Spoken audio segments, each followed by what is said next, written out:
بعد 2 سال تک میری اولاد نہیں ہوئی۔ پھر جب میں سعودی عرب چلا گیا تو 2 مہینے بعد بیوی نے بتایا کہ وہ حاملہ ہے۔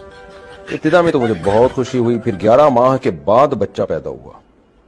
میں اس کو کہتا تھا کہ یہ تو بہت تاخیر ہو گئی ہے ولادت میں، تو میری بیوی ناراض ہوتی تھی کہ آپ مجھ پر الزام لگا رہے ہیں۔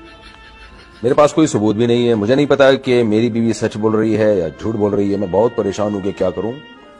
آپ کو پریشان ہونے کی بالکل بھی اجازت نہیں ہے، یہ بچہ آپ کا ہے، اور شریعت میں اس طرح کی اجازت نہیں ہے کہ آپ اپنی بیوی پہ شک کریں کہ 11 مہینے بعد پیدا ہو رہا ہے۔ 2 سال تک کے بھی حمل ماں کے پیٹ میں رہ سکتا ہے، 2 سال بعد بھی بچہ پیدا ہو سکتا ہے۔ یہ تو آج کل ڈاکٹروں نے کہا ہوا ہوتا ہے فوراً جو ہے بس اتنا ٹائم ہم نے دے دیا تو اب یہ لازمی مارکیٹ میں آنا چاہیے، ورنہ ایسے بہت واقعات ہیں۔ بچہ 1.5 سال بعد پیدا ہوا، 2 سال بعد پیدا ہوا۔ امام ضحاک پیدا ہوئے تو کہتے ہیں کہ وہ اتنا لمبا حمل تھا کہ وہ 2 سال میں پیدا ہوئے، کہتے ہیں وہ، تو ایسے بہت سارے واقعات ہیں۔